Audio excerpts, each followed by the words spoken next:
শক্তিশালী শারীরিক গঠন কিভাবে পাওয়া যায়, শক্তিশালী পা কিভাবে বানাবেন, শক্তিশালী ব্রেন কিভাবে বানাবেন, শক্ত হাত কিভাবে তৈরি করবেন, আপনার স্ট্যামিনা কিভাবে বাড়াবেন, এই সব কিছু কিভাবে অর্জন করা যায় আপনারাই বলুন। এক্সারসাইজ, সঠিক খাওয়া, অঙ্কে আরও ভালো কিভাবে করবেন, অনুশীলন, খেলাধুলায় আরও ভালো কিভাবে করতে পারবেন, আরও খেলতে হবে, আরও শিখতে হবে, অনুশীলন করতে হবে। কিন্তু মজার কথা হলো আপনার পা কিন্তু আগে থেকেই আছে, শুধু যথেষ্ট শক্ত না এই আর কি, কিন্তু আছে তো, বেশি শক্তিশালী না এই যা, কিন্তু পা আছে। এমন না যে আপনার পা বানিয়ে নিতে হবে আগে, তাই না? আপনাকে শুধু পায়ের ব্যবহার বাড়াতে হবে, দৌড়াতে হবে, যত দৌড়াবেন ততই শক্ত হবে, ততই স্ট্যামিনা বাড়বে। আপনার ফুসফুস তো আগে থেকেই আছে, কিন্তু ধারণ ক্ষমতা যথেষ্ট নেই। ট্রেডমিলে 3 মিনিট দৌড়ানোর পরেই তাই না? এমন না যে ফুসফুস নেই, আপনার তো আছে, কিন্তু যথেষ্ট ব্যায়াম করেননি বলে কি হয়নি, শক্তিশালী হয়নি।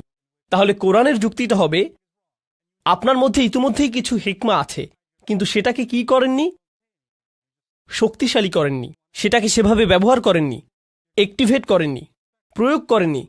আল্লাহ যা দেন সেটার যথাযথ ব্যবহার না করলে দুর্বল হয়ে যায়। আল্লাহ আমাকে চোখ দিয়েছেন, একটি চোখ টেপ মেরে বন্ধ করে রাখি 6 মাস, গ্যারান্টি দিয়ে বলতে পারি সেই চোখটি অন্ধ হয়ে যাবে। ব্যবহার না করলে হারাবেন। যেসব রোগী কোমাতে পড়ে থাকে 6 মাস বা বছর যাবৎ, সুস্থ হবার পর দাঁড়াতে পারে না, কারণ মাসল অ্যাট্রফি হয়ে গেছে, পেশিগুলোর ব্যবহার করা হয়নি। তাই আল্লাহ আমার ভেতরে কিছু একটা দিয়েছেন, ভালো সিদ্ধান্ত নেবার ক্ষমতা দিয়েছেন, আমাকে আগে থেকেই দিয়েছেন, কিন্তু সেটার ব্যবহার আমি করছি না। আর যত কম ব্যবহার করব সেই ক্ষমতা ততই দুর্বল হতে থাকবে। এভাবে চললে একসময় নিজেকে বলে বসবো আমার তো সেই সক্ষমতাই নেই, আমি তো এটা করতেই পারি না। আর ইদানিংকালে সবচাইতে ভয়ানক বেদনাদায়ক উদাহরণ যা আমি দেখি তা হলো তরুণ যুবকেরা আমার কাছে এসে বলছে, উস্তাদ কিছু একটা বলে আমাকে অনুপ্রাণিত করুন। 3 ঘন্টা লেকচার দিলাম, এরপর একজন এসে বলছে, উস্তাদ আমাকে মোটিভেট করে কিছু বলুন না দয়া করে। এতক্ষণ তাহলে আমি কি করছিলাম? পাকোড়া বানাচ্ছিলাম? এগুলো কি করছিলাম আমি তাহলে? কিন্তু এরপর নিজে নিজেকে প্রশ্ন করলাম, যখন ওরা বলে যে আমাদের মোটিভেট করুন বা আমার মোটিভেশন দরকার, প্লিজ কিছু বলে আমাদেরকে অনুপ্রাণিত করুন, এরপর দেখুন এই যে এখন তো ইসলামিক মানে ইদানিংকালে মানুষ কিভাবে ইসলামকে গ্রহণ করছে, কিভাবে আমরা ইসলাম শিখছি 30 সেকেন্ডে টিকটক মোটিভেশন দেখে, তাই না? বলুন আসলেই কিনা? মুফতি মেঘ কিছু একটা বলবেন বা আমি কিছু বলবো বা আরেকজন কিছু একটা বলল আর আপনি মোটিভেটেড হয়ে গেলাম, এমনটাই না? এরপর আবার ডিমোটিভেটেড হয়ে যায়, আমার আবার মোটিভেশন লাগবে। জানেন এসব কি? এই সবই আসলে হিকমতের স্বল্পতা। কেন বলছি এটা হিকমত স্বল্পতা? এর অর্থ হলো আমার নিজের ভেতরেই কোনো প্রকারের অনুপ্রেরণা নেই, যেন আমার ভেতর দৃঢ় ইচ্ছাশক্তির সক্ষমতাই নেই। অন্য কাউকে সেই ইচ্ছাশক্তি দিয়ে আমাকে ধাক্কাতে হবে। অন্য কেউ এমন না করলে আমি নিজে আগাতে অক্ষম। আমার অন্য কারো অনুপ্রেরণা দরকার, অন্য কারো আমাকে ধাক্কানো দরকার। আমি নিজে নিজে ভাবলাম যে আল্লাহ যখন কোরআনে আসহাবুল কাহাফদের কথা বলেন, গুহার ভেতরকার সেই যুবকদের কথা বলেন, তাদের অনুপ্রেরণা কে ছিল? কে অনুপ্রেরণা দিয়েছিল? কি বলেছিল সে? আরে আজকে আমার সেই খারাপ লাগছে, কেউ ভালো কাউকে চেনো? দাঁড়াও পাহাড়ে উঠতে উঠতে দেখি টিকটকে কোনো মোটিভেশনাল ভিডিও পাই কিনা। পাহাড় বেশি উচ্চ তো এজন্য। তাদেরকে কি মোটিভেট করেছিল? তাদের ভেতরেই শক্তিশালী এমন কিছু ছিল যা দিয়ে পুরো সমাজকে তারা চ্যালেঞ্জ করেছিল, সেই তরুণ বয়সেই, তাই না? বলুন।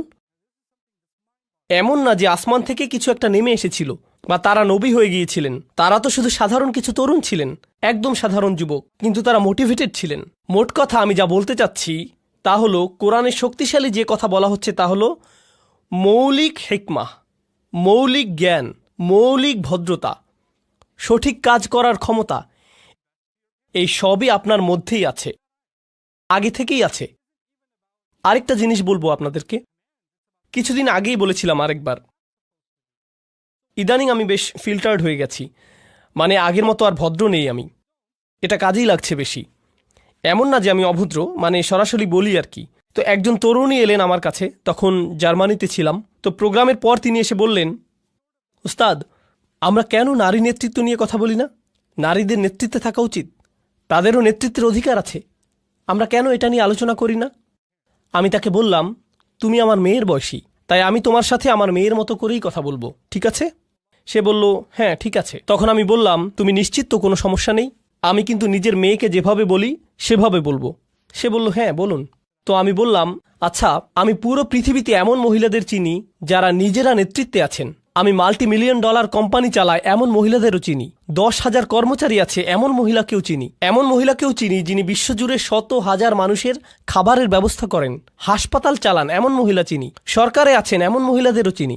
বিশ্বে এমন এমন মহিলাদের আমি চিনি। আর জানো তাদের সবার মধ্যে কমন বিষয়টি কি? তারা কখনোই নেতৃত্ব নিয়ে কথা বলেন না, শুধু কাজ করে যান। তো এখন এই উপদেশ সমস্ত পুরুষ মহিলাদের প্রতি, আপনি কিছু বলতে চান নাকি কিছু করতে চান? যত বেশি বলেন আপনাদের জন্য নেতৃত্ব কত গুরুত্বপূর্ণ সেটা নিয়ে যদি শুধু কথা বলে যেতে থাকেন, তবে 10 বছর পরও এটা নিয়ে কথাই বলতে থাকবেন, যতক্ষণ না পর্যন্ত আপনি খুঁজে বের করে নিচ্ছেন যে কিসের নেতৃত্ব দিতে চান। অন্য কেউ এসে দরজা মেলে ধরবে আর আপনি হেঁটে চলে যাবেন, এমনটা ভাবলে হবে না। আপনার সামনে যদি পাহাড় থাকে, কোনো রাস্তা না থাকে, বেয়ে ওঠা শিখে নিন। এটাই হচ্ছে নেতৃত্ব, বাধা অতিক্রম করা। আপনার সামনে দেয়াল আছে কি নাই পাত্তা দেবেন না, হয় মাটি খুঁড়ুন নইলে বেয়ে উঠুন, এভাবেই এগুতে থাকেন। এই মানসিকতা যে কেউই সাহায্য করতে আসবে না, আপনার মধ্যেই সক্ষমতা আছে, আপনার মাঝেই আছে। তো আমাদের শক্তিমত্তার নতুন মানসিকতা তৈরি হবে। আচ্ছা, এই যে হিকমার ধারণা নিয়ে বলছিলাম, আপনাদের বলেছিলাম যে হিকমা এসেছে হুকুম থেকে, অর্থ হলো চোয়াল, মনে আছে? মানে কারো হিকমা আছে মানে তার প্রবল ইচ্ছা শক্তি আছে, তার ইচ্ছে শক্তিশালী। কোনো বিষয়ে সিদ্ধান্ত নিয়ে ফেললে সেটাই চূড়ান্ত। এখন কিভাবে হিকমার স্বল্পতা আমাদের ক্ষতি করছে, হারিয়ে দিয়েছে কিভাবে, সেটার একটা উদাহরণ দিই। তা হলো মানুষ নিজের উদ্দেশ্যকে বারবার সন্দেহ করে। উস্তাদ, আমি নামাজ পড়ি, কিন্তু আসলেই আল্লাহর জন্য নামাজ পড়ি কিনা সন্দেহ হচ্ছে। কেন এত সন্দেহ? জানি না আসলে। এই যে আমাদের নিয়তে সমস্যা হতে পারে। আপনাদের নিয়ত এত দুর্বল কেন? আপনাদের নিয়তে কি সমস্যা? এখানে কেন এসেছেন? আসলে আমি তো কিছু শিখতে এসেছি, কিন্তু এখানে এসে আনন্দও পেয়েছি, হেসেছি। এখন আমি কি এখানে কৌতুক উপভোগ করতে এসেছি নাকি আল্লাহর জন্য এসেছি? আমি কি আল্লাহর জন্য হেসেছিলাম নাকি হাসির কৌতুক করেছিলেন শুধুমাত্র এজন্যই মজা পেয়ে হেসেছি? তাই জানি না নিয়ত নষ্ট হলো নাকি। আরে ভাই চুপ, নিজেকে আর নির্যাতন করবেন না, ইচ্ছে শক্তিটা একটু বাড়ান। কি করছেন সেটা নিয়ে স্পষ্ট আছেন তো? একবার নিজের কাছে স্পষ্ট হলে বারবার সন্দেহ করা বাদ দিন। ইসলামে আমরা এভাবে ওসিডি ডেভেলপ করে ফেলেছি, সারাক্ষণ নিজের নিয়ত বিশুদ্ধ আছে কিনা তা নিয়ে সন্দেহ করি। তাছাড়া শুনে রাখুন, নিয়ত বিশুদ্ধ না হলে সেটা আপনি টের পাবেন, খুব ভালো করেই টের পাবেন। বারবার নিজেকে প্রশ্ন করতে হবে না, নিয়ত ঠিক আছে তো? এমন করা লাগবে না আপনার। নিজেই বুঝে যাবেন, বুঝতে পারবেন কোনো একটা সমস্যা হয়েছে। আপনি বুঝবেন যে মূল্যহীন জিনিসের পেছনে ছুটছেন, অন্যের বাহবা খুঁজছেন, মানুষের অ্যাটেনশন খুঁজে বেড়াচ্ছেন, মর্যাদার পেছনে ঘুরছেন। আপনি বুঝতে পারবেন, নিজে নিজেই বুঝবেন। তো যাই হোক, আজকের আলোচনা শেষ করি। তো আমরা দুজন মানুষ নিয়ে কথা বলবো, একজন হলেন নবী আর একজন নবী নন, কিন্তু দুজনের মধ্যে একটা জিনিস মিল আছে, আপনাদেরকে সেটা দেখাবো। কারণ এখন হতে আমরা শুধু তাত্ত্বিক হিকমার কথা বলবো না, বরং কোরআনের কোথায় কোথায় হিকমার কথা আছে সেগুলো দেখব। তো সর্বপ্রথম আমরা দেখব দাউদ আলাইহিস সালামের ঘটনাতে। কোরআনের এখানে আপনারা পাবেন, আপনাদের অনেকের ফোনেই কোরআন অ্যাপ আছে, সেখানে খুলে দেখতে পারেন ইনশাআল্লাহ। আমিও খুলছি, এখান থেকেই আপনাদের সাথে পড়ছি, ঠিক আছে? তো এটা হলো সূরা নাম্বার 38 সদ, আয়াত নাম্বার 17। আচ্ছা, উসবির আলামা ইয়াকুলুন আযকুর আবদানা দাউদ জাল আইদ ইন্নাহু আওয়াব। এখানে বলছে ধৈর্য ধরুন। নবীকে বলা হচ্ছে যে তারা যা কিছুই বলে সেগুলোর উপর ধৈর্য ধরুন, আর আমার বান্দা দাউদের কথা স্মরণ করুন। তার ছিল ক্ষমতা, তার প্রচণ্ড ক্ষমতা ছিল, বারবার আল্লাহর কাছে ফিরে আসত। ইন্নাহু আওয়াব। ইন্না সাখখারনাল জিবালা মাআহু, আমি তার জন্য পাহাড় পর্বতসমূহকে বশীভূত করেছিলাম।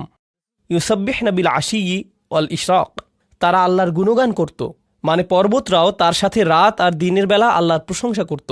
অত্তয়রা মাহশুরত, আর পাখিরাও তার চারপাশে ভিড় জমাত। কুল্লুল্লাহু আওয়াব, তারা বারবার তার কাছে ফিরে আসত।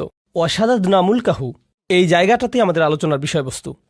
আর আমি তাকে দিয়েছিলাম, তার রাজত্ব শক্তিশালী করেছিলাম। ও আতাইনাহুল হিকমা, আর তাকে দিয়েছিলাম হিকমত। যেহেতু আমাদের আলোচনাটাই হলো হিকমতের, তাই না? আল্লাহ বলছেন আমি তাকে শক্তিশালী করেছিলাম, তার রাজত্বকে, আর তাকে দিয়েছিলাম হিকমা অফাসলাল খিতাব, আর তাকে দিয়েছিলাম সিদ্ধান্তমূলক বক্তব্য, শক্তিশালী বাগ্মিতা। আচ্ছা, এখন যখন আল্লাহ বললেন যে তিনি তাকে হিকমা দিয়েছেন, তাই তিনি এখন তার ব্যাপারে একটা ঘটনা জানাবেন। পুরো ঘটনার বিস্তারিত আলোচনায় যাব না, সংক্ষেপে শুধু বলবো দাউদ আলাইহিস সালাম তার কক্ষে ছিলেন। আল্লাহ বলেন ওয়াহাল আতাকা নাবাউল খসম, আপনার কাছে বিবাদকারী লোকদের খবর এসেছে কি? ইজ তাসাওয়ারুল মিহরাব, দাউদ আলাইহিস সালাম ছিলেন রাজা, আর রাজারা তো থাকে রাজপ্রাসাদে, আর রাজার কক্ষ সাধারণত প্রাসাদের একদম উঁচুতে থাকে, নিরাপদ স্থানে। তো যেখানে নামাজ পড়ে, তো তিনি তার কক্ষে ইবাদত করছিলেন।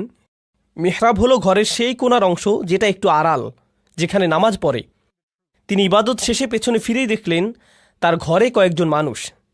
চিন্তা করুন তো, তার নিজের শোবার ঘরে, একদম ভেতরের ঘরে ঢুকে গেছে তারা। তাহলে কল্পনা করতে পারেন, এই যে আমাদের আমেরিকায় হোয়াইট হাউস আছে, তাই না? আর এই হোয়াইট হাউসে তো নিরাপত্তার অতিরিক্ত অনেকগুলো স্তর আছে। ছাদের ওপর স্নাইপার আছে, সিকিউরিটি গার্ড আছে, কুকুর আছে, এই সমস্ত কিছুই আছে ওখানে, তাই না? আর একদম ভেতরে আছে প্রেসিডেন্টের বাসভবন। তো প্রেসিডেন্ট ধরুন বাথরুম থেকে বের হয়ে দেখলেন সেখানে 6 জন বসে আছে। প্রেসিডেন্ট সাহেব, আমাদের একটা প্রশ্ন আছে, মানে কেউ যদি নিরাপত্তার এতগুলো স্তর পেরিয়ে আসে, তবে এটার মানে কি হবে? হত্যা করতে এসেছে, তাই না? মানে তো এটাই। কিভাবে তারা এতগুলো নিরাপত্তা স্তর পেরিয়ে একদম বেডরুমে এসে উপস্থিত হয়, বুঝতেই পারছেন। তো তিনি ফিরে দেখলেন এতগুলো মানুষ। ইদ দাখালু আলা দাউদ, তারা মিহরাবে দাউদের কাছে এলো। ফাফাজি আমিন হুম, তিনি তাদের দেখে ভয় পেয়েছিলেন, হতবাক হয়ে গিয়েছিলেন। কি হচ্ছে এখানে, তাই না? তাছাড়া দেখুন, দাউদ আলাইহিসসালাম কিন্তু শুধু রাজাই ছিলেন না, তিনি সামরিক নেতাও ছিলেন। আর সামরিক নেতাদের কিন্তু শত্রু থাকে। আর তাই তারা যদি তাদের ব্যক্তিগত স্থানে কাউকে দেখতে পায়, তবে বুঝে ফেলে যে এখানে হত্যার চেষ্টা হবে। তো তারা বলল, লা তাখফ খসমানা বাগা বাদুনা আলা বাদ। আরে না না না, ভয় পাবেন না, আমাদের শুধু একটি সমস্যা হয়েছে। আমরা তো শুধু আপনার পরামর্শ চাই। কোরআনের ঘটনাগুলো ভালোভাবে বোঝার জন্যে আমি যা করি তা হলো নিজেকে সেই অবস্থায় কল্পনা করি। এজন্য আমি কল্পনা করলাম যে এই যে এখানের প্রোগ্রাম শেষ করে আমার হোটেলে ফিরে গেলাম, আমার হোটেল রুমের বাথরুমে গিয়ে ফ্রেশ হয়ে নিলাম, এরপর বের হয়ে দেখি সেখানে আপনাদের 8 জন বসে আছেন আমার বিছানায়। উস্তাদ, তখন আপনার সাথে কথা বলার সুযোগ পাইনি। আমার একজন কাজিন এই হোটেলে কাজ করে, তাই একটি প্রশ্ন আছে।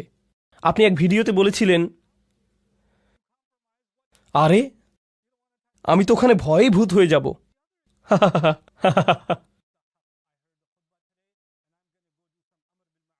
বুঝতে পারছেন কিরকম ভয়ের পরিস্থিতি হবে সেটা? আর সেই অবস্থায় আমি কি ভাবছি, আপনাদের উত্তর দেব নাকি রুম থেকে বের করে দেব, পুলিশ ডাকবো নাকি নিজে দৌড়ে পালাবো। আমার মাথায় যেই জিনিসটি কখনই আসবে না তা হলো, আরে আরে আরামে বসুন, হ্যাঁ সুন্দর, নিজের ঘর মনে করেই বসুন না আপনারা, কোনো সমস্যা নেই। কি খাবেন, চা নাকি কফি? হ্যাঁ ওখানে বসুন, জুতো ওখানে, হ্যাঁ সুন্দর। অলা তুস্তিত ওয়াউহদিনা ইলা সাওয়া আস-সিরাত। তো তারা বলল, আপনি কি আমাদের মধ্যে বিচার করে দেবেন? ভুল উত্তর দেবেন না কিন্তু, এমনটাই তারা বলল। লা তুস্তিত, আজে বাজে উত্তর দেবেন না। এরপর বলল, আমাদের সঠিক পথ দেখান। ইনি হলো আমার ভাই, তার 99টি ভেড়া আছে, আমার আছে একটি। ফাকল আকফিলনিহা, আর সে বলছে তোমার ভেড়াটিও আমাকে দিয়ে দাও। ও আজ্জানি ফিল খিতব, আর সে আমার সাথে চিৎকার চেঁচামেচি করে, ভয় দেখায়, ধমকিয়ে কথা বলে। আজ্জা মানে কারো উপরে ক্ষমতা থাকা, মানে সে নিজের ক্ষমতা প্রয়োগ করে। 99টি ভেড়া মানে সে বেশি ধনী, মানে তার বেশি চাকর বাকর আছে, প্রভাব প্রতিপত্তি আছে। সেই প্রভাব খাটিয়ে সে আমার সাথে বাজে ব্যবহার করে, বলে তোমার ভেড়া দিয়ে দাও। আরে দাও না, কি করবে তুমি ওটা দিয়ে? ভেড়ার ব্যবসা করতে জানলে তোমার শুধু একটি থাকতো না, বুঝতে পারছো? তাই আমাকে দিয়ে দাও, সেটাই ভালো হবে। সে এভাবেই আমাকে ধমকাধমকি করে। ওটা বাদ দেন, আপনাদের এটার নতুন ভার্সন বোঝাচ্ছি। কারণ কিছুদিন আগে আমি পাকিস্তান থেকে এসেছি, সেখানে এমন দেখেছি কিছু মানুষ আছে যে বড় বড় হাউজিং কমপ্লেক্স তৈরি করে, তাই না? হাউজিং কমিউনিটি, অ্যাপার্টমেন্ট কমপ্লেক্স ইত্যাদি, মানে ডিএইচএ, ডিওএইচএস এরকম আর কি। তারা দেখা যায় 5,000 বাড়ি বানাবে। এসব কমিউনিটির বড় দেয়াল থাকবে, বড় গেট থাকবে, অনেক সিকিউরিটি গার্ড থাকবে। আপনি এর বাইরে থাকেন, তার মানে কি? রাস্তায় গেলে সাইকেল ওদিকে যায়, রিক্সা ওদিকে যায়, বাস চলে যায় ওদিক দিয়ে, ট্রাক আরেক দিক দিয়ে। বাহিরের হাইওয়ে এমনই তো, তাই না? মানে সত্যি সত্যি ফ্রিওয়ে। ঠিক এই শব্দের প্রকৃত অর্থ আমি এখানে বুঝেছিলাম, একদম ফ্রি, যেভাবে ইচ্ছা যাও, ফ্রিওয়ে। কিন্তু তাদের গেট দিয়ে ঢুকলে হঠাৎ দেখবেন আপনি বিদেশে চলে এসেছেন। রাস্তাগুলো পরিষ্কার, সবকিছুই শান্ত, নিয়মতান্ত্রিক, সবাই ট্রাফিক আইন মেনে চলছে, মল আছে ভালো ভালো, মানুষগুলো মনে করছে তারা খুব ইংরেজি পারে, আরও কত কিছু। আমি তাদের কিছু রেস্টুরেন্টে গিয়েছিলাম, তারা কোন জিনিসকে ইংরেজি মনে করে সেটা দেখতে। দোস্ত, হোয়াট দ্য হেল ইয়া, মানে কি যে মজা লাগে, খাবারের চাইতেও বেশি মজা এগুলো শুনতে।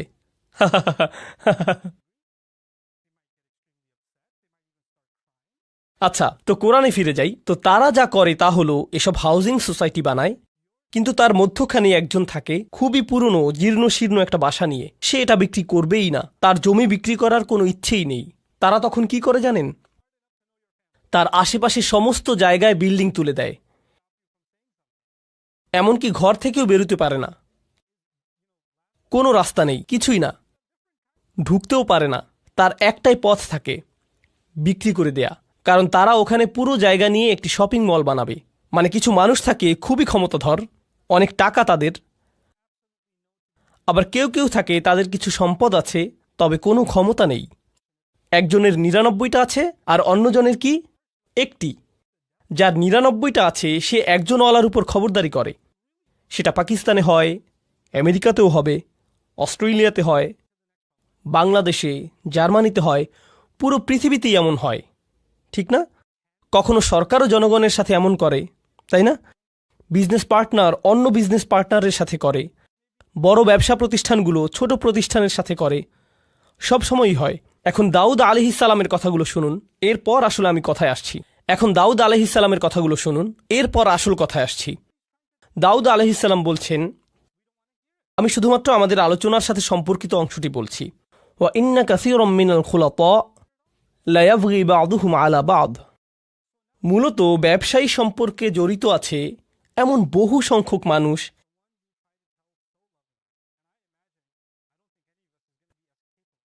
আর প্রেক্ষাপট থেকে বুঝতে পারছেন যে কে কার সাথে জুলুম করছে। যার কাছে বেশি আছে সেই দেখা যায় তুলনামূলক দরিদ্রের সাথে জুলুম করে, ঠিক কিনা? আর যার ক্ষমতা আছে সে অন্যদের ভয় দেখায়। এটা সবখানেই হয়। খুলাতা এর মূল অর্থ হলো যেসব মানুষের জীবন একে অন্যের সাথে জড়িত। যেমন ধরুন পরিবার, তাই না? তো ধরুন কোনো এক পরিবারে একজন পিতা আর ৬ জন পুত্র আছে, ঠিক আছে? এক পুত্র অন্যদের চাইতে বেশি ধনী আর রাজনৈতিক কানেকশনও আছে, বাকি ভাইদের এমনটা নেই। অথবা দুজনের এরকম আছে, বাকি ৪ জনের নেই।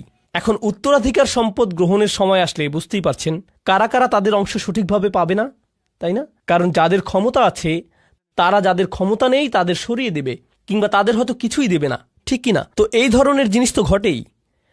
তাই দাউদ আলাইহিসসালাম বলছেন, অনেক ক্ষেত্রেই যেসব মানুষ একে অন্যের সাথে সংযুক্ত তারা একে অন্যের ক্ষতি করে থাকে। ঠিক এই বক্তব্যটা দিলেন তিনি। এরপর বললেন, ইল্লাল্লাযীনা আমানু ওয়া আমিলুস সলিহাত ওয়া কলিলুম মা হুম। তবে যারা ঈমান আনে আর ভালো আমল করে তারা ছাড়া, আর তারা সংখ্যায় কতই না কম। অর্থাৎ যারা আসলে ঈমানদার আর ভালো কাজ করে তাদের একটি চিহ্ন হলো যে তারা ব্যবসায়িক চুক্তি নষ্ট করে না। তিনি বললেন কত কম তারা। দাউদের এই যে কথাটি চিন্তা করে দেখুন, আল্লাহ ব্যাখ্যা করে বলছেন হিকমা জিনিসটা কি। আল্লাহ শুধু বললেন, আল্লাহ দাউদকে কি দিয়েছেন? হিকমা। এখন লোকেরা তার কাছে এসে বলল, এই হলো আমাদের মামলা, আর তিনি বিচার করার আগে বললেন, আচ্ছা শুনুন, এরকম প্রচুর হয়। কিন্তু এটা যে প্রচুর হয় এই ধারণাটি দাউদ কোত্থেকে পেলেন? তিনি কি ওহী থেকে পেয়েছেন? কি মনে হয়? নাকি প্রচুর প্রচুর মামলা ঝামেলা থেকে অভিজ্ঞতা অর্জন করেছেন? তিনি প্রচুর সংখ্যক সমস্যা নিয়ে ডিল করেছেন। তিনি তো শাসক, বনি ইসরায়েলের সর্দার, তাদের নিয়েই তো তিনি থাকেন সারাক্ষণ। বহু বহু নজির দেখেন তিনি। আপনারা জানেন, আমার জীবনের সবচাইতে গভীর আর সূক্ষ্ম আলোচনা হয়েছে মিলিটারি জেনারেল, বিচারক আর আইনজীবীদের সাথেই। এসব লোক থেকে আপনি অনেক শিখতে পারবেন। যেমন তাদের জিজ্ঞেস করলাম, তো আপনি এই বেঞ্চে ৫০ বছর যাবৎ কাজ করে কি শিখেছেন? তারা বলেন, মাত্র ৩০ মিনিটের আলোচনায় তা আপনি শিখতে পারবেন না। আমি বললাম, শুরু তো সবখানেই থাকে, আগে শুরু তো করি, কিছু একটা অন্তত বলুন। ঠিক এই ধরনের অভিজ্ঞ মানুষদের থেকে অনেক কিছু শিখেছি আমি। কোরআন এখানে করেছেটা কি অসাধারণ। কোরআন বলছে যে জীবনের অভিজ্ঞতাগুলো সেগুলোই আপনাকে শেখাবে। কি শেখাবে? প্রজ্ঞা। আর আল্লাহ যখন বললেন যে তিনি দাউদ আলাইহিসসালামকে হিকমা দিয়েছেন, এটাই তিনি বলেছেন, তাই না? আল্লাহ মূলত বলছেন যে তিনি দাউদ আলাইহিসসালামকে জীবনের বাস্তব অভিজ্ঞতা দিয়েছেন, যেগুলো তিনি শিখেছেন মানুষ কিভাবে চলে, সমাজ কিভাবে কাজ করে।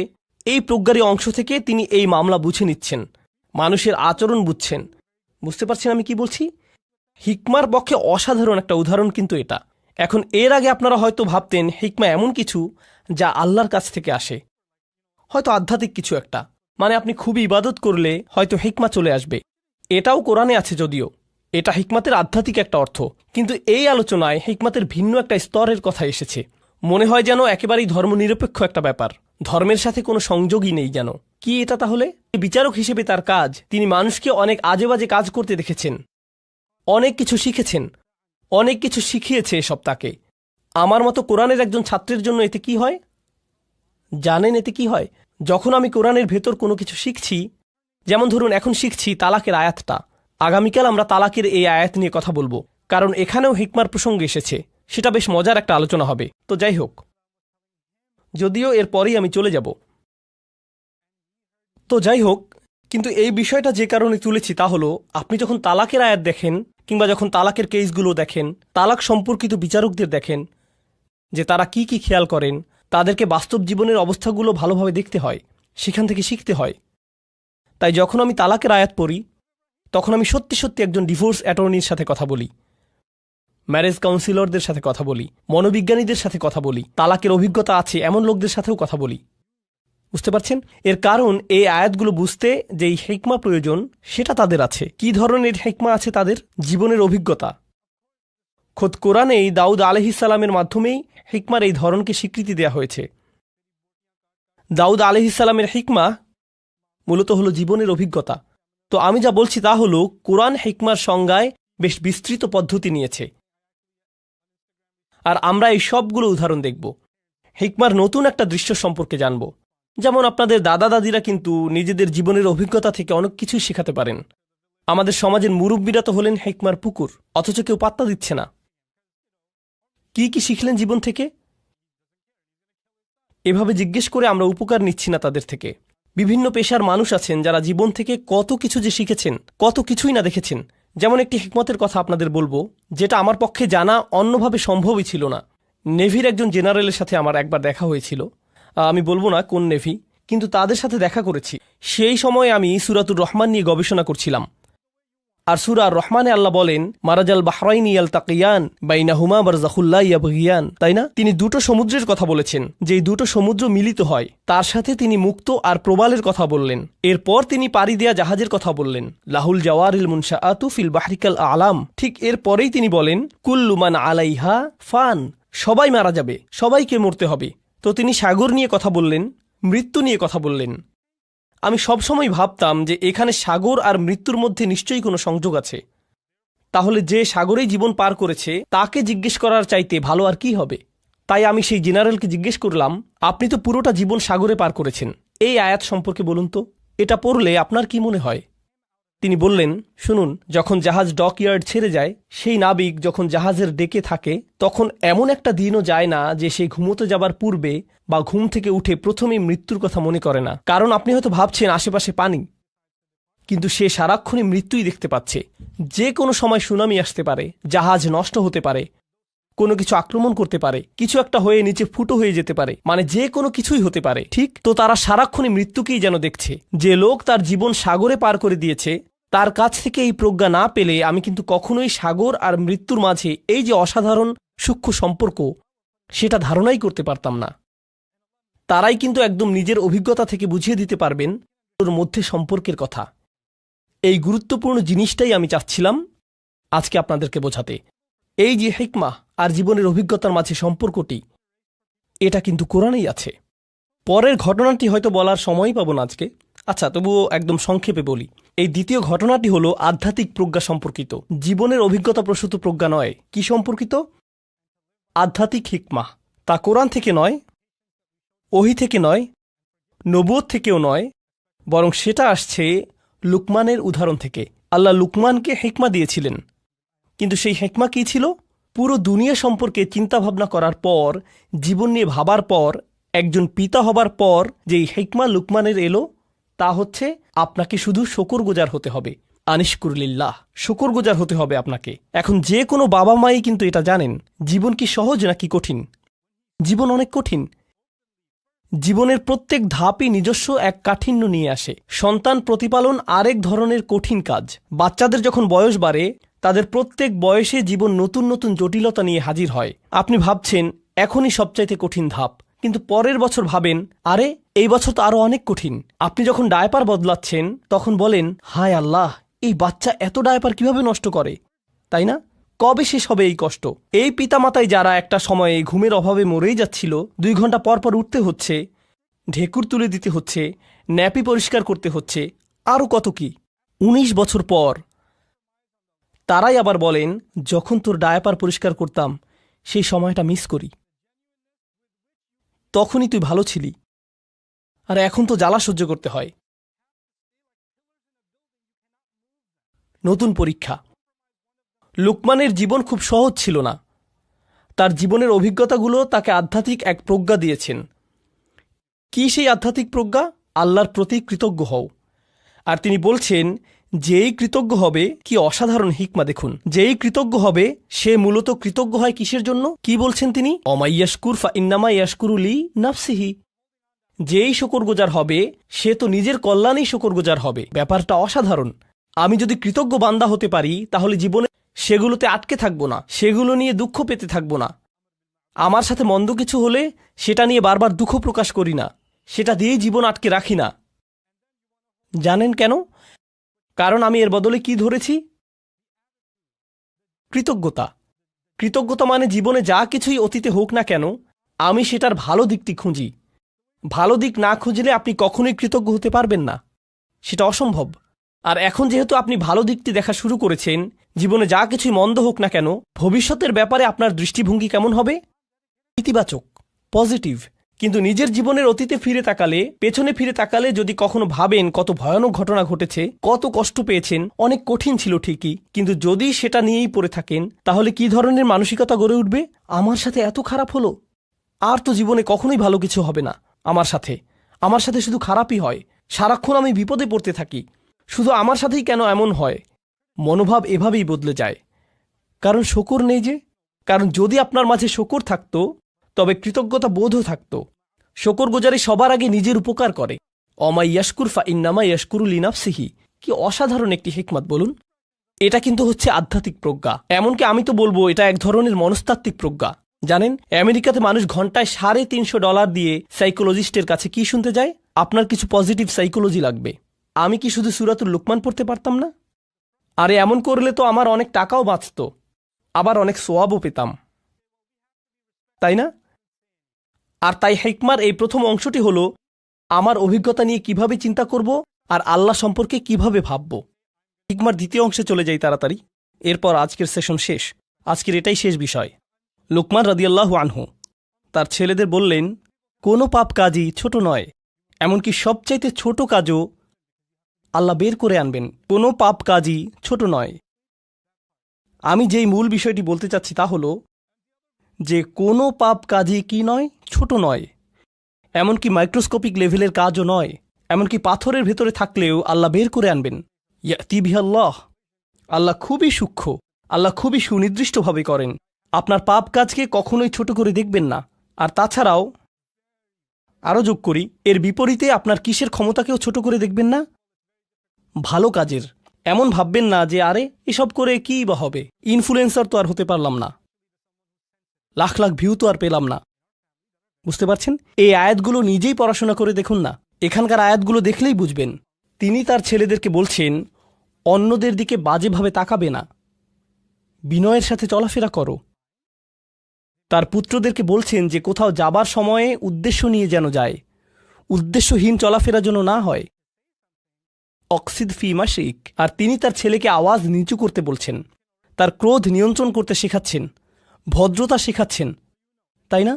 জীবনের উদ্দেশ্য শেখাচ্ছেন। সে ঘর থেকে বের হবার সময় যেন তার আসল উদ্দেশ্য থাকে, জীবন যেন অর্থবহ ও উদ্দেশ্যপূর্ণ হয়। এসব জিনিসের বেশিরভাগই তিনি তাকে নিজের চেহারার ভাবভঙ্গিও নিয়ন্ত্রণ করতে বলছেন। লা তুসঈর খদ্দাকা লিন্নাস। মানুষের দিকে গাল ফুলিয়ে তাকাবে না, মানুষের চেহারায় বিকৃত করবে না। বেশিরভাগ মানুষ কি মনে করে? এগুলো ছোট ব্যাপার নাকি বড় ব্যাপার? ছোট বিষয় মনে করে। হজ হলো বড় ব্যাপার, হারাম বিশাল ব্যাপার। বড় কোনো ইবাদত করলে সেটা বড় পুণ্যের কাজ হবে, কিন্তু অন্যের দিকে মন্দভাবে তাকানো এটা তো ছোট্ট বিষয়, কিছুই না। আর এই যে প্রজ্ঞা, তার থেকে কি নিজের ছেলেদেরকে শিখিয়েছেন? সবচাইতে ক্ষুদ্র জিনিসকেও ছোট করে দেখো না। এরপর তিনি উদাহরণ দিলেন এমন সব কাজের সেগুলো মানুষ ছোট মনে করে, কিন্তু আসলে সেগুলো বিশাল কিছু। আল্লাহর চোখে সেগুলোও মূল্যবান। আপনি কিভাবে কথা বলেন, কিভাবে চলেন ফেরেন, আপনার মুখভঙ্গি কেমন, নিজের গলার স্বর কিভাবে ব্যবহার করেন, কি ভাষায় কথা বলেন সবার সাথে। ইন্না আনকারাল আসওয়াতি লাসাউতুল হামির। তিনি এই প্রজ্ঞা, এই আধ্যাত্মিক হেকমা শিখেছেন কিভাবে? কোনো ওহী থেকে কিন্তু তিনি এই হেকমা শিখেননি। এছাড়া মজার বিষয় হলো, অনেক মানুষ দেখবেন আপনারা যারা নিজেরা মুসলিম না হলেও লুকমানের উপদেশ মেনে চলে। তারা অন্যদের সাথে সদয় ভদ্র ব্যবহার করে, তারা উদ্দেশ্যপূর্ণ, তাই না? অন্যদের ছোট করে দেখেন না, তারা অন্য কারো উপর গলার স্বর উঁচু করে না। তাদের সব গুণ আছে। এই গুণগুলো তারা কোত্থেকে পেয়েছে? মাঝে মাঝে হয়তো মনে হয় এদের তো ইমানই নেই, তবুও কিভাবে ইসলামিক মূল্যবোধ পেল তারা? কারণ হলো হিকমাহ, সার্বজনীন বিষয়। কারণ হিকমাহ হলো সার্বজনীন বিষয়। আল্লাহ যাকে